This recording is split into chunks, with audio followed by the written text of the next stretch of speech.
My family said I owed them everything, so they robbed me, trashed my car, smeared my name at work, and bragged about it until I had them arrested. When I was 7 years old, I told my mom that when I turned 18, I wanted to live in a huge mansion made of gold. Honey, people who move out are bad people, and if you ever do that, mommy and daddy will be very upset. I nodded like it was the most reasonable thing in the world and promised to live with her forever, and I had every intention of keeping that promise until I turned 20 and found myself sharing a room with my 2 baby nephews. I was waking up almost every night at 3 a.m. to crying, screaming, and even vomiting. So, for the first time since I was 7, I brought up the idea of moving out. I told her I could live with a friend, and I would pay for everything. She gasped loudly. It was so dramatic that you could have sworn she just found out she had 1 day left to live. How dare you? I'm not even going to entertain this. Don't even think about asking your father. You see, to my parents, moving out is a sign of betrayal. They basically think it means you're ungrateful and a horrible child. So I figured that if I proved my loyalty and then asked them again, everything would be fine. So I started working an extra 20 hours a week and giving them half of every paycheck. Still not convinced. I did all the grocery shopping, cooking, and cleaning for them. Still not convinced. I even took time off of college and work to help take care of all 7 kids living in the house. And guess what? They still weren't convinced of my gratitude and loyalty. They never even gave me a thank you for any of it. And by the time I was 23 and graduating college, I was the one who had enough. Because not only did they not show up, but as soon as I got home, the first thing they did was make fun of me. You see, I forgot to mention their unconventional morals stretched beyond just not moving out. It's any achievement. Even convincing them to let me finish high school was a battle. So when they started calling me an office rat or Mr. Fancy Degree, I spent the night asking my buddies if they were looking for a roommate. Thankfully, one of them was, and I told my mom. She didn't say anything, just crossed her arms and walked away. Well, I moved out that same day, and I never heard from my family again, and I didn't reach out either. I wanted to make sure I had a stable life first, and it wasn't until a few months ago when I turned 31 that I finally considered reaching out, because in that time,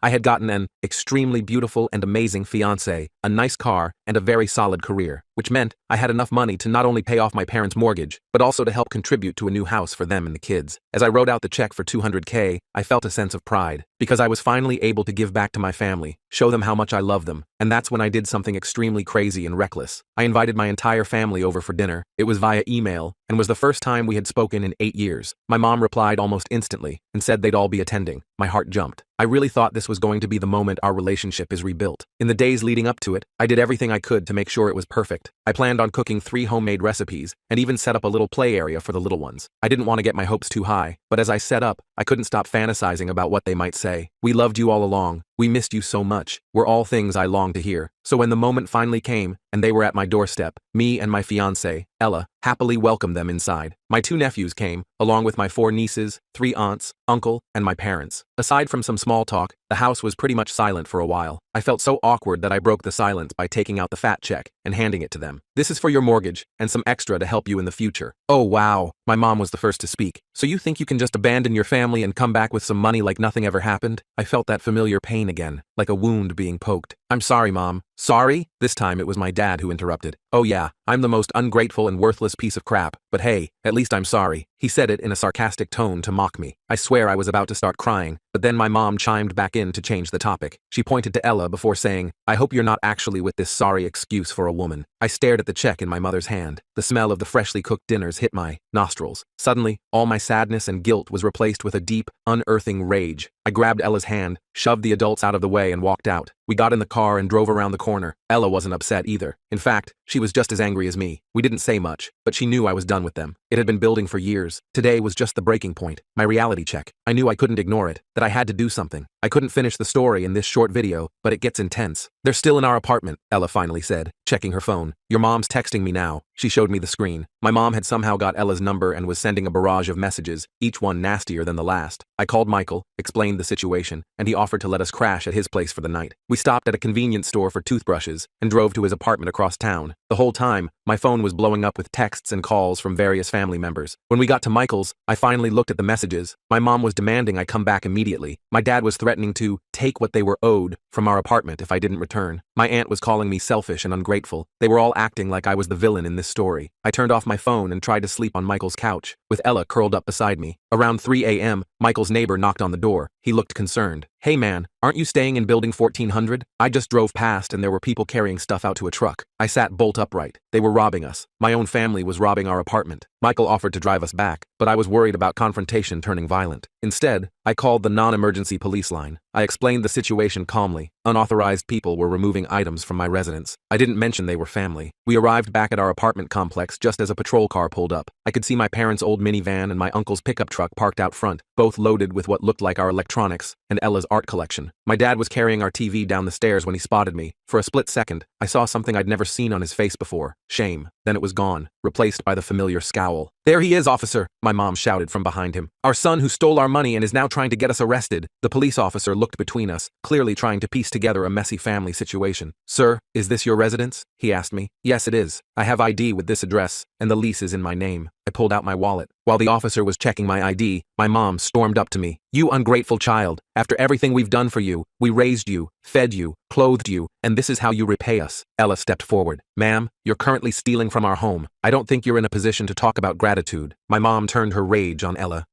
You're the reason he abandoned his family. You've poisoned him against us." I stood between them. "Ella and I have been together 4 years. I left home 8 years ago because you made it impossible to stay. This has nothing to do with her." The officer had heard enough. "All right, I need everyone to calm down. Sir, since this is your residence, do you want to press charges for theft?" I looked at my family, the people who were supposed to love me unconditionally, but instead had tried to take everything from me. Again, part of me wanted to say yes, to watch them face consequences for once in their lives, but another part knew that would just feed into their narrative of me being the villain. I looked at the officer, then back at my family. My dad still had our TV halfway down the stairs. My mom was glaring at me with pure hatred. My aunts and uncle were frantically trying to shove more of our stuff into their vehicles, and my nephews and nieces were watching it all with wide eyes, their innocent faces reflecting confusion and fear. These kids were learning that this behavior was normal, that family meant taking what you wanted regardless of boundaries or respect. The thought broke my heart. "No," I finally said to the officer, my voice steadier than I expected. "I don't want to press charges, but I do want my property returned and for them to leave." The officer nodded, his expression professional but sympathetic. "You heard him. Put everything back where you found it and then vacate the premises. Immediately." My family erupted in protests. My dad nearly dropped the TV in his anger, fumbling with the bulky screen as his face turned an alarming shade of red. "This isn't over," my mom screamed as they reluctantly started carrying things back upstairs, her voice echoing through the stairwell. "That money is ours. You owe us. After everything we've done for you." It took almost an hour for them to return everything to our apartment, each item placed back with aggressive resentment. The officer stayed the whole time, bless him, standing vigilantly by the door with his arms crossed. When they finally left, he suggested we change our locks immediately. He also recommended we document all our belongings in case they tried something like this again, his years of experience clearly telling him this wasn't the end of the conflict. As soon as the last family member drove away, tires screeching in protest, I collapsed onto our couch, emotionally drained. Ella sat beside me, taking my hand in hers, her touch grounding me in reality. "I'm sorry," I whispered, my voice barely audible. "I'm sorry I put you through this. You didn't sign up for this level of crazy." Ella apretó mi mano, sus ojos reflejando fuerza y compasión. "This isn't your fault. None of this is. But we need to protect ourselves now." I nodded, still trying to process everything that had happened in the past few hours. "They took the check," I realized suddenly, sitting upright. "My mom never gave it back. I saw her stuff it in her purse." "Can you cancel it?" Ella asked, already reaching for her phone. I called my bank immediately, explaining the situation as calmly as I could. Thankfully, they put a stop payment on the check right away. The customer service rep even waived the $30 fee after hearing what happened, her voice softening with sympathy. Small mercies, I guess. We spent the rest of the night taking photos of our belongings and changing all our passwords on every account we could think of. I even called our property manager to get permission to change the locks first thing in the morning, explaining briefly about the family emergency. Ella was amazing through it all, staying calm and focused when I felt like I was falling apart, methodically documenting everything we owned while I made calls. The next morning, we called a locksmith who came and installed new deadbolts, reinforcing the door frame as well for extra security. I was just signing the paperwork, the smell of fresh metal shavings still in the air, when my phone rang. Unknown number. I answered hesitantly, bracing myself for more family drama. It was my niece, Karma. She was 16 now, the oldest of the kids, with a maturity beyond her years from growing up in that household. "Uncle, I'm sorry about yesterday," she whispered. She sounded like she was trying not to be overheard, her voice barely audible. "Grandma and Grandpa told us all that you were going to give them money for a new house, but then you changed your mind and tried to have them arrested." My heart sank, a fresh wave of hurt washing over me. "That's not what happened, Karma." "I know," she said softly, conviction in her young voice. "I saw everything. They've been talking about this dinner for weeks. Grandma kept saying she was going to get what she deserved from you. They made us all get dressed up and everything." The realization hit me like a truck, the pieces falling into place. They had planned this all along. The quick response to my email invitation, the immediate anger when I gave them the check. They had come with the intention of making me feel guilty enough to hand over money, then twist the narrative to make me the bad guy no matter what happened. The elaborate manipulation made me feel sick. "Karma, where are you now? Are you safe?" I asked, suddenly concerned about her calling me like this, imagining the consequences if she was caught. I'm at school. I borrowed my friend's phone. She paused, a rustling sound suggesting she was moving to somewhere more private. Uncle, they're saying they're going to get that money one way or another. I heard Grandpa talking about your work. Do you work at Palmer Tech? My blood ran cold, a chill running down my spine. Yes, why? They were looking up the address online. Grandpa said something about paying you a visit there. He was on Google Maps looking at pictures of the building. I thanked Karma for the warning and told her to be careful, to delete the call record from her friend's phone. After we hung up, I immediately called my boss. I explained that I was having a family issue, and that if any of my relatives showed up at the office, security should not let them in under any circumstances. My boss was understanding, even offering to let me work from home for a few days, his concern evident. Ella and I decided it would be best to lay low for a while. We ordered groceries for delivery and worked from home, creating a temporary fortress. I was constantly checking the parking lot from our window, half expecting to see my parents' minivan appear at any moment, jumping at every car door that slammed. 3 days passed without incident. I was starting to think maybe Karma had misunderstood, or maybe my parents had just been making empty threats in the heat of the moment. Then Thursday morning, I got a call from HR. Mr. Thomas, we've received some concerning communications about you, said Jessica, the HR director, her normally cheerful voice strained. Would you be able to come in for a meeting today? My stomach dropped, acid rising in my throat. What kind of communications? Jessica hesitated, choosing her words carefully. I'd rather discuss this in person. How's 2 p.m.? I agreed to the meeting, then immediately called my boss, Joseph. He picked up on the first ring. I was just about to call you, he said, sounding stressed. Your parents have been emailing everyone in the company. They're claiming you stole money from them and that you're unstable. They sent screenshots of texts supposedly from you threatening them. It's getting pretty ugly. What? Those are fake. I never sent any threats, I insisted, panic rising in my throat, my hands beginning to shake. I know, Joseph said quickly. Look, HR has to follow protocol here, but I've got your back. Just come in, explain the situation calmly, and bring any evidence you have that these people are, well, crazy? I suggested, a hysterical laugh threatening to escape. Your words, not mine, Joseph replied, but I could hear the sympathy in his voice. I spent the next hour gathering evidence, the police report from when my family tried to rob us, screenshots of the threatening texts they had sent me, and even pulled up my bank statement showing the stopped check for $200,000 that I had tried to give them. I organized everything meticulously, determined to protect my professional reputation. Ella drove me to the office since I was too nervous to drive myself, my legs feeling like jelly. Want me to come in with you? She asked as we pulled into the parking lot,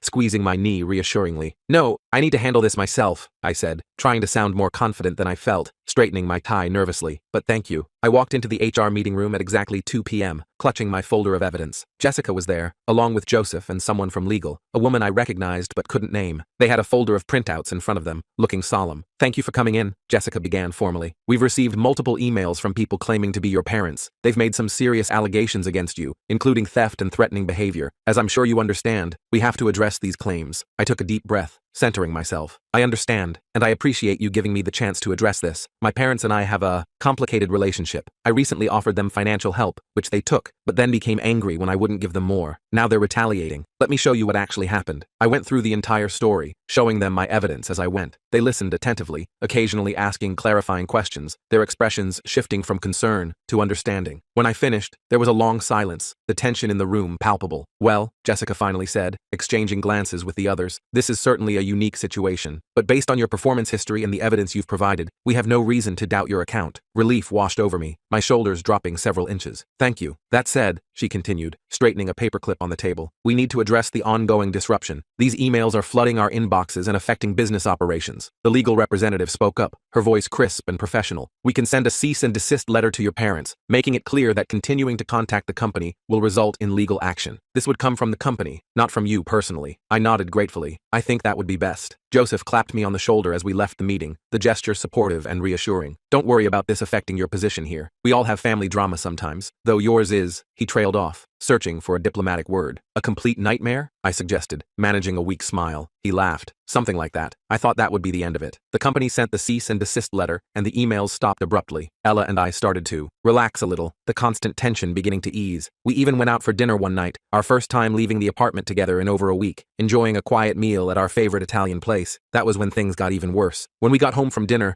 our apartment door was ajar, a sliver of darkness visible through the gap. My heart sank as I pushed it open, instinctively moving Ella behind me. The place had been ransacked, drawers pulled out, furniture overturned, everything of value gone, laptops, jewelry, Ella's art collection that she'd spent years curating, even our expensive coffee maker. Oh my God, Ella whispered, stepping gingerly over the mess on the floor, broken glass crunching under her shoes. I immediately called the police. my voice shaking as I explained the situation. While we waited for them to arrive, I checked our bedroom. The mattress had been slashed open, clothes strewn everywhere like confetti. But the worst discovery was on our bathroom mirror, written in what looked like Ella's favorite red lipstick: "You owe us everything." The police arrived quickly, 2 officers carefully documenting the scene. As I was explaining what happened, one of the officers got a call on his radio. He stepped aside to take it, then returned with a grim expression, his partner looking equally concerned. "Sir, was your vehicle a 2019 blue Honda Civic?" he asked, notepad poised. My stomach dropped. "Yes. Why?" "It's been found abandoned about 3 miles from here. Looks like it was deliberately crashed into a tree. The front end is completely smashed in." I felt like I might throw up, bile rising in my throat. They had stolen our car keys from the apartment and destroyed my car out of pure spite, a final act of vengeful destruction. The officer continued, "We've got officers on scene there as well. The vehicle's pretty damaged, but they found something interesting. There's a receipt in the car from a pawn shop dated today, about an hour before you called us." It didn't take long for the police to visit the pawn shop and confirm my suspicions. My parents, uncle, and one aunt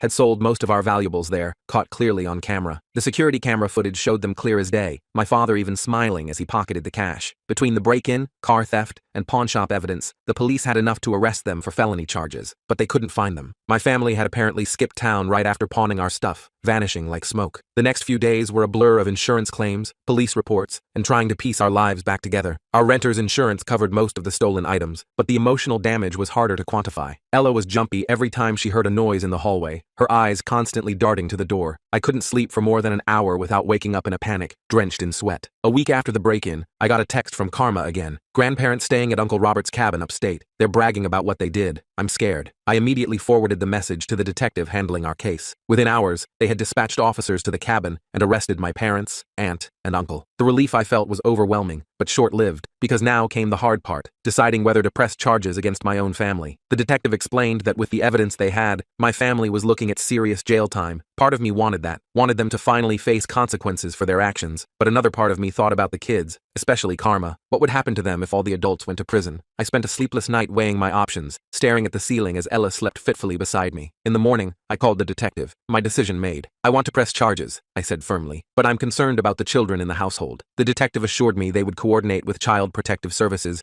to ensure the kids were taken care of. I also mentioned Karma specifically, explaining how she had tried to warn me. I wanted to make sure she wasn't punished for doing the right thing. The next day, I received a call from a social worker named Barbara. She explained that the children had been temporarily placed in emergency foster care while the situation was assessed. "Karma has asked specifically to speak with you," Barbara said, her voice kind but professional. "Would you be willing to meet with her?" I agreed immediately. Later that afternoon, Barbara brought Karma to a neutral meeting spot, a quiet room at the local community center with comfortable chairs and calming blue walls. When Karma walked in, I barely recognized her. The little girl I remembered had grown into a teenager with tired eyes and hunched shoulders, looking much older than her 16 years. "Hey, Uncle," she said softly, sitting across from me, fidgeting with the sleeve of her oversized sweater. "Hey, Karma, I'm so sorry about all of this." I didn't know what else to say, the words feeling inadequate. She shrugged, a gesture too world-weary for someone so young. "It's not your fault. They've always been like this. I just didn't realize how bad until I got older." She looked down at her hands, picking at a hangnail. "The other kids are scared. They don't understand what's happening." "Are they treating you okay? In the foster home?" I asked, leaning forward with concern. "It's fine. The people are nice, but we're split up. Me and Katie are in one home, the younger kids are in another." She looked up at me, a question in her eyes that she seemed afraid to ask,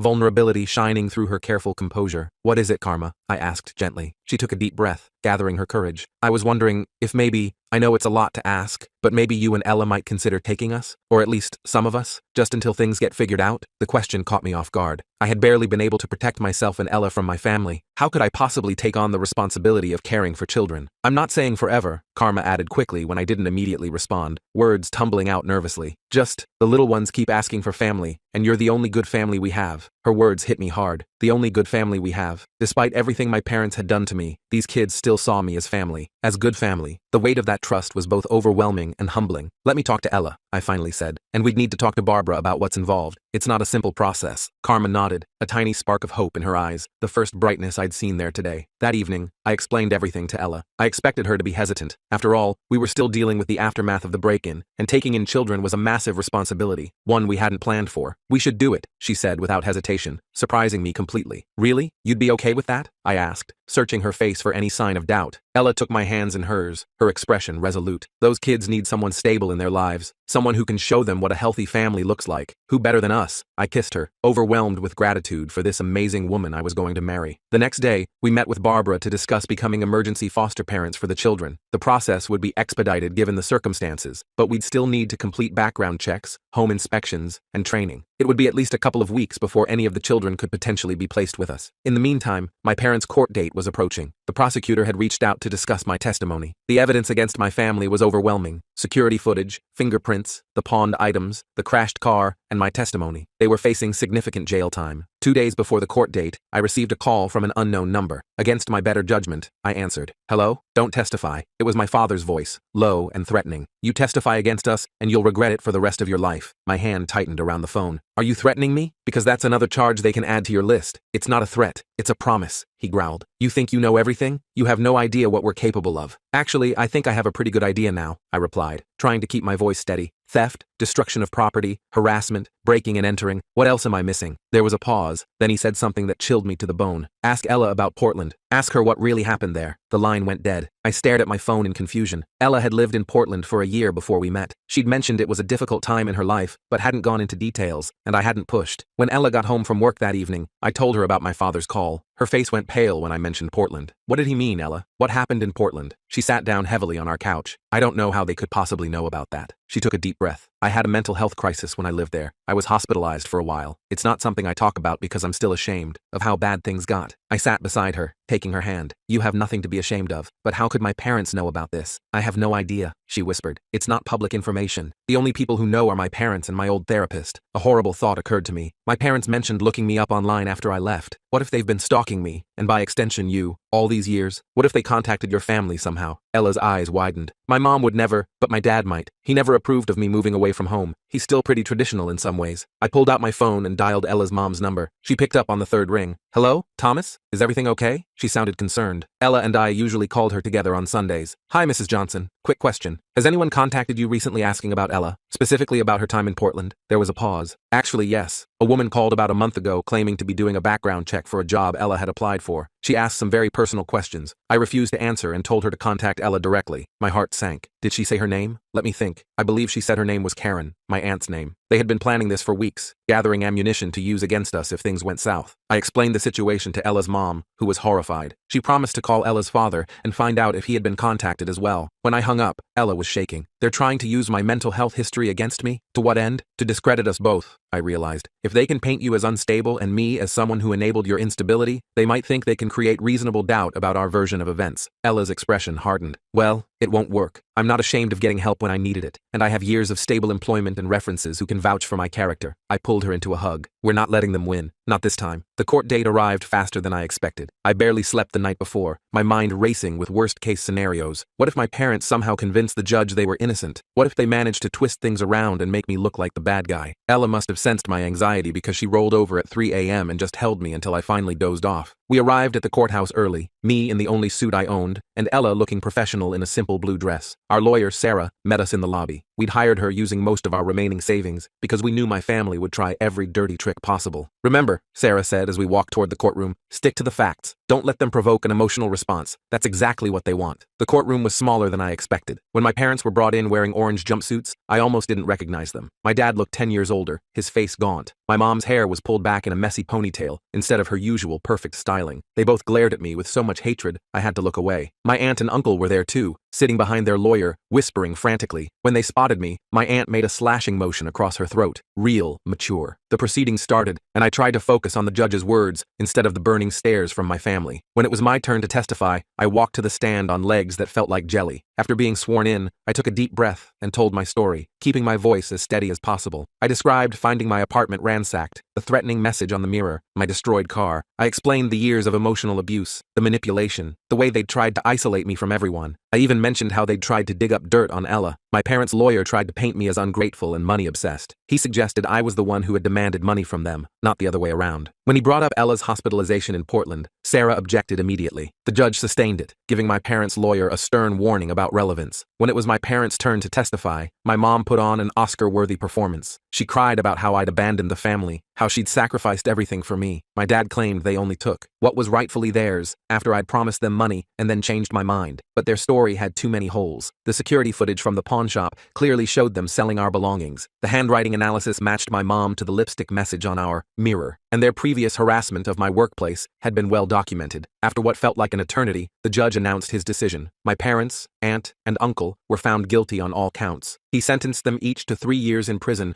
with the possibility of parole after 18 months. They were also ordered to pay restitution for everything they'd stolen and damaged. My mom screamed when the sentence was read, lunging toward me until the bailiff restrained her. "This is your fault," she shrieked as they led her away. "You've ruined this family." I sat there frozen until the courtroom had cleared out. Ella apretó mi mano, trayéndome de vuelta a la realidad. "It's over," she whispered. But it wasn't quite over. We still had the kids to think about. The next few weeks were a whirlwind of paperwork, home inspections, and foster parent classes. We moved to a larger apartment with 3 bedrooms and started preparing for the children. Karma would come first, then hopefully the younger ones once we got settled. Barbara, the social worker, was amazing through the whole process. She fast-tracked our application and helped us navigate the complex system. When she told us we'd been approved to take Karma, I nearly cried with relief. The day Karma moved in was both terrifying and wonderful. She didn't have much, just 2 duffel bags of clothes and a backpack with some books. When she walked into her new room, which Ella had painted light purple and decorated with fairy lights, she just stood there staring. "Is it okay?" I asked nervously. "We can change it if you don't like it." Karma turned to us, her eyes watery. "No one's ever given me my own room before." Those first few weeks weren't easy. Karma had nightmares almost every night. She was jumpy around loud noises and apologized constantly for the smallest things, taking too long in the bathroom,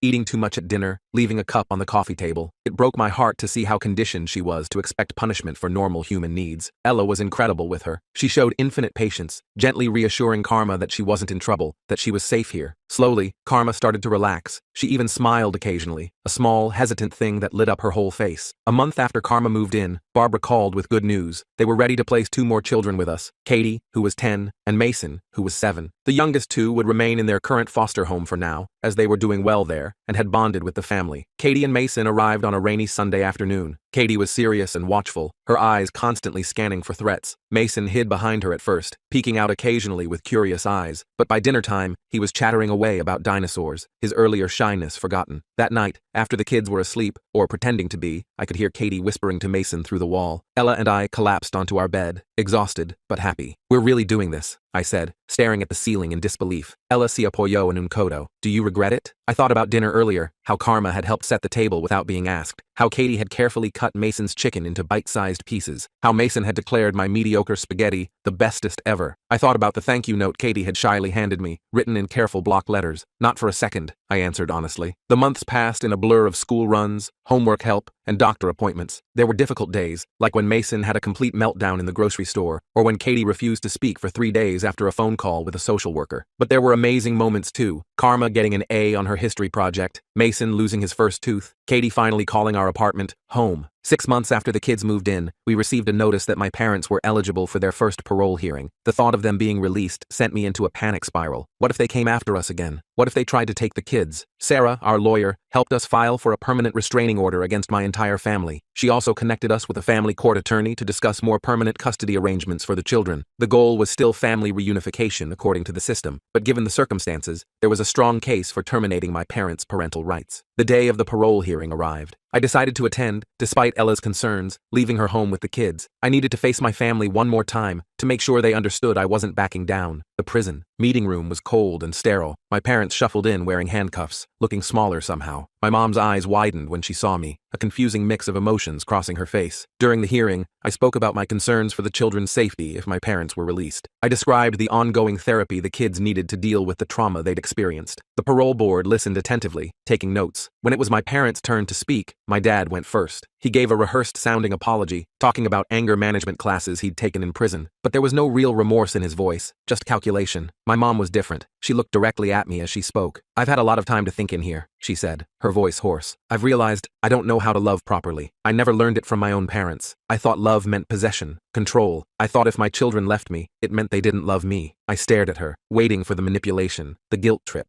but it didn't come. "I'm not asking for forgiveness," she continued. "I don't deserve it, but I want you to know I understand now what I did wrong, her voice broke, I hope those children are happy with you, happier than they ever were with me. I didn't know what to say. This wasn't the script I'd expected. For a brief moment, I saw a glimpse of what might have been if she'd gotten help decades ago, but it was too late now. Too much damage had been done. The parole board denied their release, citing the seriousness of their crimes and ongoing safety concerns. They would be eligible to apply again in 6 months. As they were led away, my mom looked back at me one last time. I nodded slightly, not forgiveness, but acknowledgement. Then they were gone. I drove home feeling strangely empty, like I'd finally put down a heavy weight I'd been carrying my whole life. When I walked through the door, the apartment was filled with the smell of chocolate chip cookies. Mason ran to me, his face covered in cookie dough, wrapping his sticky arms around my legs. We're making surprise cookies, he announced proudly. They were supposed to be a surprise, Karma corrected, rolling her eyes but smiling. Katie appeared from the kitchen, flour in her hair. Are you okay? She asked quietly, always perceptive. I'm okay, I said, surprised to find it was true. Actually, I'm better than okay. Ella came out wiping her hands on a dish towel. How did it go? She asked, concern in her eyes. They were denied parole, but honestly, it doesn't matter anymore. They can't hurt us again. That night, after tucking the kids in, Ella and I sat on our small balcony, looking at the stars. Our wedding was a month away, nothing fancy, just a small ceremony with close friends. The kids were thrilled to be part of it. Mason was taking his ring-bearer duties very seriously, practicing walking slowly down our hallway with a pillow. Do you ever think about how differently things could have turned out? Ella asked, her head on my shoulder. I thought about the 7-year-old me, promising to live with my parents forever. I thought about the desperate 20-year-old, trying anything to earn their approval. I thought about the $200,000 check I'd nearly given them, thinking it would fix everything. Yeah, I said, but then I wouldn't have you. Or the kids. I wouldn't trade this for anything. Ella smiled, taking my hand. Inside, I could hear Karma playing her guitar softly, Katie singing along. Mason had probably snuck out of bed to join them, as he did most nights. It wasn't the gold mansion I dreamed about at 7. It was better. It was home.